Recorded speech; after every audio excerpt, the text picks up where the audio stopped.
amis, j'espère que vous allez bien. Je vous fais une nouvelle petite vidéo d'encouragement suite à la première que j'avais faite et où je vous avais raconté ce que le Seigneur m'avait mis à cœur d'écrire des lettres. Je vous envoie, ceux qui n'ont pas vu, à retourner voir l'épisode précédent. Donc en fait, jusqu'à ce jour, j'ai écrit 31 lettres, soit 10 heures d'écriture. Mais c'est fabuleux parce que, en fait, j'avais à cœur vraiment de ne pas les photocopier. Parce que chaque lettre que j'écris, c'est un temps de qualité que j'accorde à la personne à qui je vais la poster en fait. Et puis du coup c'est hyper cool. Et puis il y a quelques jours, je disais au Seigneur, je priais, je disais mais Seigneur, j'aimerais trop être une petite souris et puis voir comment les gens, voilà, ils réagissent, qu'ils sont touchés par ton amour. Et ouais, je vois pas les fruits. Et puis comme Dieu est fidèle, il répond toujours aux prières. Et un jour, c'était il y a 2 jours, j'ai le Saint-Esprit qui me dit fais un gâteau pour ton voisin. Alors ça fait 3 mois que j'habite ici, puis mon voisin, en fait je l'ai jamais vu, je le connais pas. Et c'est une maison qui est derrière une haie, alors c'est pas facile à voir. Et puis en fait, du coup je me suis dit bon je vais faire un gâteau. Et il faut savoir que je suis pas hyper à l'aise et c'est pas ma zone de confort d'aller volontairement voir les gens, surtout les gens que je connais pas. C'est vraiment quelque chose qui me challenge et j'ai accepté le challenge du Saint-Esprit. Alors j'ai fait un gâteau, puis je suis allée sonner et donc j'ai dit à mon voisin voilà, c'est un gâteau pour vous encourager dans cette période difficile. Donc il est descendu me saluer, il m'a dit ah merci beaucoup, c'est très gentil et tout, mais est-ce que ce serait pas vous, il y a 4 jours, qui a mis une lettre dans ma boîte aux lettres, l'amour parfait bannit la crainte. Et j'étais là, si c'est possible, c'est moi. Et puis il a dit ah merci beaucoup, ça me fait vraiment très chaud au cœur d'avoir pu lire toutes ces paroles d'encouragement. Et après ça a du coup engagé la discussion sur la foi, sur que j'étais croyante, tout ça, et ça a ouvert des trucs, des portes juste géniales. C'était trop cool. Donc je suis repartie de chez le voisin avec un encouragement.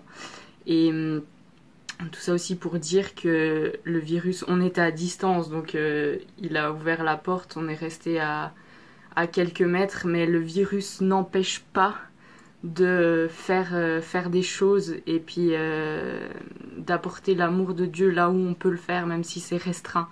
Et il peut faire bien plus que ce qu'on peut imaginer. Et du coup, c'était un encouragement pour moi de voir un fruit, donc là, ce voisin. Et après, j'avais le Saint-Esprit qui m'a challengé encore plus, qui m'a dit ok, maintenant Charlotte, tu vas donner les lettres de main à main. Tu vas arrêter de les mettre dans les boîtes aux lettres. Donc j'étais là, oh là là, je suis pas du tout à l'aise avec ça, je suis pas confortable. Et donc j'ai un petit lac à côté de chez moi. Et le matin, souvent, je vais courir autour de ce petit lac, donc je prends toujours des lettres dans mes poches. Et puis, du coup, le Seigneur me met souvent à cœur des personnes, donc je m'arrête. Et puis, je donne la lettre à la personne, puis je l'encourage. Et c'est incroyable ce que je vis, ou même quand je vais faire les courses au supermarché, des fois j'ai à cœur de donner la lettre à une caissière ou à quelqu'un qui fait de la mise en rayon. Et tout de suite, je vois la peur qui est chassée du regard des gens et qui est remplacée par l'amour de Dieu. Et c'est juste formidable de voir ça. Et ça me rappelle vraiment ce verset qui dit ce n'est plus moi qui vis, c'est Christ qui vit en moi. Il apporte sa lumière en fait. Il se sert de nous pour apporter la lumière partout où on va. Et dans n'importe quelle circonstance, que ce soit le voisin à 2 pas de chez vous ou la caissière du supermarché. Et donc je voulais vous encourager parce que c'est pas évident de sortir de sa zone de confort. Mais peut-être qu'il y a des sportifs qui me regardent, ça va vous parler.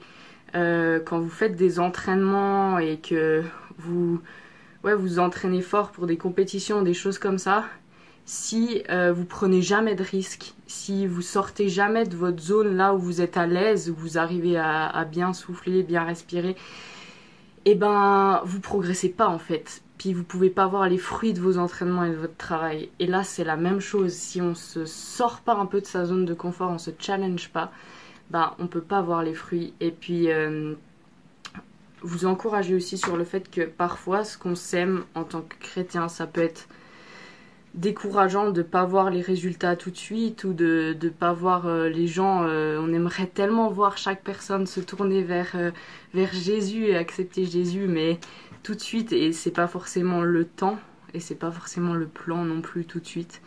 Mais sachez que vous semez à chaque fois une graine, et je vois toujours cette barre horizontale avec le 0 au milieu. Le 0 c'est en fait la personne qui donne sa vie à Jésus.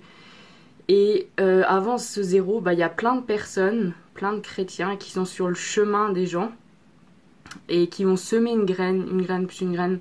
Et peut-être que moi je vais être la 9e personne, puis la prochaine fois que cette personne elle rencontre un chrétien qui lui dit quelque chose, c'est cette fois-là elle va donner sa vie à Jésus. Mais moi je le saurai jamais. Mais c'est une graine que j'ai semée et qui la rapproche de Jésus. Donc je vous encourage vraiment à sortir de la zone de confort, à sortir de votre barque. Ça me rappelle le passage dans Matthieu 14 où les disciples sont au milieu du lac dans la barque, c'est la tempête, et puis il y a Jésus qui arrive, puis il croit que c'est un fantôme. Et puis Jésus dit non, non, rassurez-vous, c'est bien moi.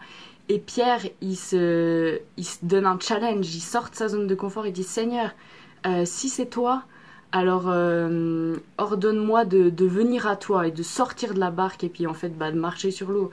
Et puis ouais, cet épisode c'est vraiment pour vous dire que la barque parfois ça peut paraître confortable, mais à trop rester dans le confort, on se... comment dire, on voit pas de progrès, on fait pas de progrès, et puis petit à petit notre foi elle s'éteint en fait. Et puis la flamme qui était en nous, ce zèle qu'il y avait en nous, à trop rester dans la zone de confort, petit à petit cette flamme s'éteint. Et aujourd'hui je suis là pour vous dire qu'il faut raviver la flamme.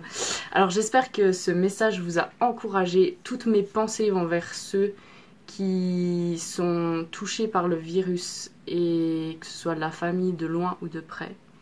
Et je suis de tout cœur avec vous, et le Seigneur aussi. Soyez bénis les amis, et à tout bientôt. Bye bye.